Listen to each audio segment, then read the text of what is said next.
Hello అండి, welcome to my channel. ఈరోజు నేను 48 సైజ్ బ్లౌజ్ కటింగ్ చూపిస్తానండి. లైనింగ్ బ్లౌజు మీకు కూడా యూస్ అవుతుంది. ఒకసారి చూడండి ఫ్రెండ్స్. ఓకేనా. ముందుకైతే హ్యాండ్స్ అయితే కట్ చేసుకోవాలి. హ్యాండ్స్ కూడా వచ్చేసి ఒరిజినల్ 9 ఇంచులు వచ్చిందండి.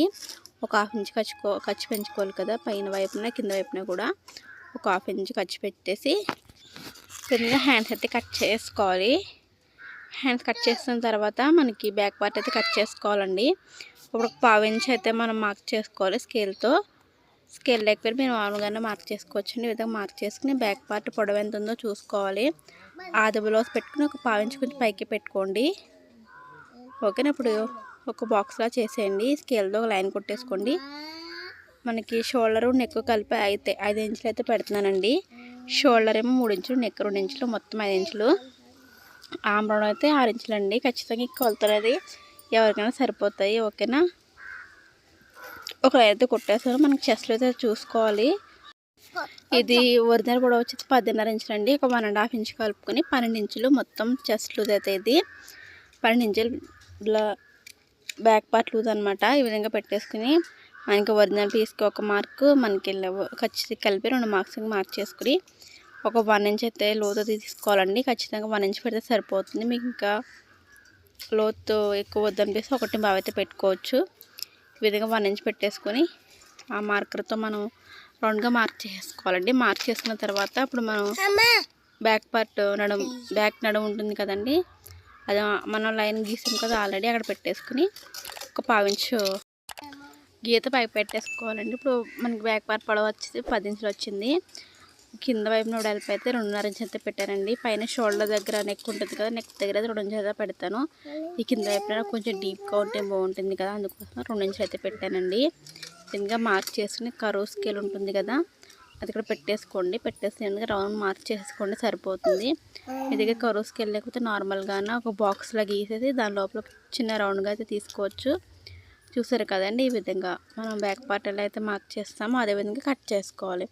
మీకు కనుక వీడియో నచ్చితే ఒక లైక్ చేయండి ఫ్రెండ్స్. అదేవిధంగా మన ఛానల్ ఫస్ట్ టైం చూస్తుంటే సబ్స్క్రైబ్ చేసుకోండి. ఇంతవరకు మన ఛానల్ సబ్స్క్రైబ్ చేసుకున్న వారందరికీ పేరు పేరున thank you so much friends. చూసారు కదండి, బ్యాక్ పార్ట్ కటింగ్ అయితే కంప్లీట్ అయిపోయింది. మనం చూసారు కదండి, ఈ విధంగా బ్యాక్ ఫ్రంట్ పార్ట్ మన విధంగా మన వైపు వేసుకుని ఓపెన్స్ అనేవి మన వైపు వేసుకుని బ్యాక్ పార్ట్ క్రాస్ కదా మన వైపు వేసుకొని ఈ విధంగా మనకు ఎదురుగా తిప్పేసుకోవాలండి. ఫ్రంట్ పార్ట్ అనేది ఈ విధంగా పెట్టుకొని మనకి back part shoulder, arm round, neck ఈ విధంగా మార్క్ చేసుకోవాలి. మార్క్ చేసేసుకొని తర్వాత మనం బ్యాక్ పార్ట్ అయితే తీసేసేయాలండి. మనం నెక్ అవన్నీ తీసేసిన తర్వాత కట్ చేసుకోవాలి. బ్యాక్ పార్ట్ తీసేసిన తర్వాత మనం ఈ విధంగా ఫ్రంట్ పార్ట్లో నెక్ అయితే మార్క్ చేసుకోవాలి. షోల్డర్ దగ్గర నుంచి మనకి ఆది బ్లౌజ్లో షోల్డర్ దగ్గర ఒక హాఫ్ ఇంచ్ వదిలేసి ఉన్నదంతా నెక్ పెట్టేసుకోవాలండి. షోల్డర్ దగ్గర ఒక హాఫ్ ఇంచ్ వదిలేసేయాలి ఎక్స్ట్రా. ఓకేనా. అది వదిలేసి మనం ఉన్నంతా నెక్ పెట్టేసుకుంటే మనం కుట్టిన తర్వాత సేమ్ వస్తుందండి ఫ్రంట్ నెక్ అనేది. బుక్స్లు పట్టేది 5 ఇంచులు అయితే పెడుతున్నానండి. నాకు ఫ్రంట్ పార్ట్ నడుము పొడవు వచ్చి 7 ఇంచులు అయితే పెట్టాలి, కానీ అయితే సరిపోలేదు. నాకు బ్యాక్ పార్ట్ కూడా వచ్చేసి 15.5 ఇంచులు అయితే వచ్చిందండి. అందులో ఒక 1 ఇంచ్ తగ్గించేసి ఫ్రంట్ పార్ట్ వచ్చి 14 ఇంచులు అయితే 14.5 ఇంచులు అయితే పెడుతున్నానండి. ఇక్కడ నాకు ఫ్రంట్ పార్ట్కి అయితే జాయింట్స్ అయితే పడతాయండి నడుము దగ్గర. అయితే స్టిచ్ చేసేటప్పుడు చూపిస్తాను, ఎందుకంటే చాలా పెద్ద సైజ్ బ్లౌజ్ కాబట్టి ఇది జాయింట్స్ అయితే పడుతున్నాయి. ఎందుకంటే ఇదివరకు అందరూ నార్మల్ హ్యాండ్స్ వాడేవాళ్ళు, ఇప్పుడైతే అందరూ 3/4 వాడుతున్నారు కదా, అందుకోసమని మనకి ఫ్రంట్ పార్ట్ అంటే జాయింట్ పడుతున్నాయి. అలా మనం కుట్టేటప్పుడు స్టిచ్ చేసుకోవచ్చు అండి, దానికోసం ఇబ్బంది పడాల్సిన అవసరం లేదు. ఓకేనా. ఈ విధంగా మార్క్ చేసుకునే విధంగా ఫ్రంట్ పార్ట్ అయితే కట్ చేసుకోవాలి. నాకు నడుము దగ్గర అలాగే ఉక్సులు పట్టి దగ్గర కూడా జాయింట్స్ అయితే పడుతున్నాయండి. చూసారు కదండి. నాకు అసలు ఫస్ట్ జాయింట్ వేయాలంటేనే భయం వేసేది.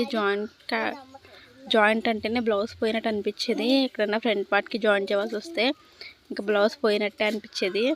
కానీ ఇప్పుడు అలా కదండి, ఎక్కడ జాయింట్ పడినా సరే వేసేసి కుట్టేస్తాను. ఎందుకంటే మనకి బ్లౌజు పర్ఫెక్ట్గా రావాలి. జాయింట్ పడినా మనం ఏం చేయలేము, ఎందుకంటే క్లాస్ సరిపోయినట్టు మనం ఏం చేయలేము కదా.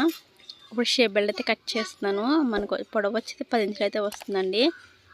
ఒకవైపు 3.5 ఇంచులు, ఒకవైపు 3 ఇంచెస్ పెట్టుకొని ఈ విధంగా షేప్ బెల్ట్ అయితే మార్క్ చేసుకోవాలి. క్లాత్ ఎక్కలేదు, ఇప్పుడు సింగిల్ లేయర్ వేయచ్చండి, ఏం కాదు.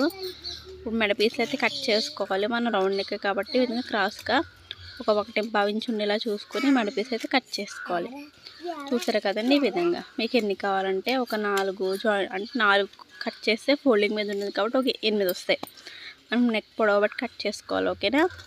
ఇప్పుడు ఒరిజినల్ పీస్ అయితే కట్ చేసుకోవాలండి. హ్యాండ్స్ కదా, ముందుకైతే హ్యాండ్స్ అయితే కట్ చేసుకోవాలి. బోర్డర్ ఎక్కడ వస్తుందో మీకు ఏ బోర్డర్ కావాలంటే పెద్ద బోర్డర్ కావాలంటే పెద్ద బోర్డర్, చిన్న బోర్డర్ కావాలంటే చిన్న బోర్డర్, ఏది కావాలంటే అది వేసుకోవాలి. ఇప్పుడు అందరూ పెద్ద బోర్డర్ వేస్తాను కాబట్టి నేను పెద్ద బోర్డర్ కట్ చేశాను.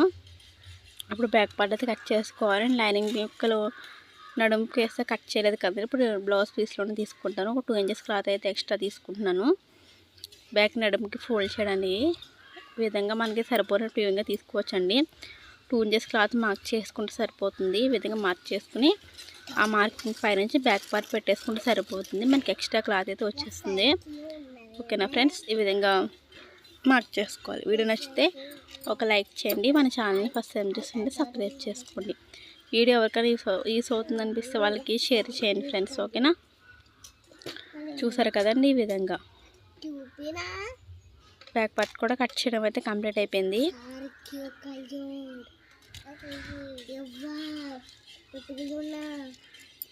చూసారు కదా, ఇప్పుడు ఫ్రంట్ పార్ట్ అయితే కట్ చేసుకోవాలి. క్లాత్లో ఫ్రంట్ పార్ట్ కట్ చేసుకోవాలి. అదేవిధంగా షేప్ బెల్ట్ అయితే కట్ చేసుకోవాలి. ఈ రెండు వచ్చే విధంగా మనం క్లాత్ అయితే వేసుకుని కట్ చేసుకోవాలి. ఓకేనా. చూసారు కదండి, మీకు ఎక్కడ వీల్ అవుతుంది అనిపిస్తుంది అక్కడ కట్ చేసుకోండి. ఫ్రంట్ పార్ట్ మెయిన్ క్లాత్ ఎక్కువ ఉంటే జాయింట్స్ పడవండి. నాకైతే మెయిన్ క్లాత్కి అయితే జాయింట్ పడట్లేదు, లైనింగ్ పీస్కే జాయింట్ పడుతున్నాయి. చూసారు కదండి ఈ విధంగా బ్లౌజ్ అయితే కట్ చేయడం అయితే కంప్లీట్ అయిపోయింది.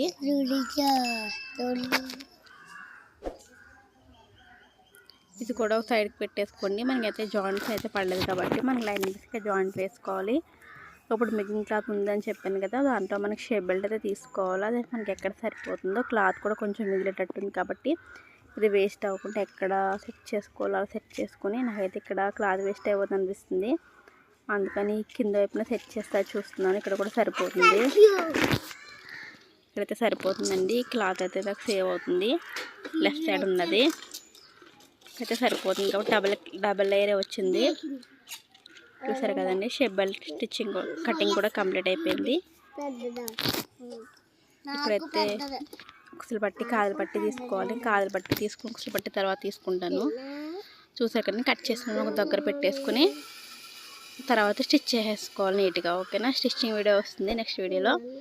ఇంట్రెస్ట్ ఉంటే చూడండి ఫ్రెండ్స్. ఓకేనా. వీడియో నచ్చితే లైక్ చేయండి, షేర్ చేయండి, సబ్స్క్రైబ్ చేసుకోండి. నెక్స్ట్ వీడియోలో మళ్ళీ కలుద్దాం. Bye friends.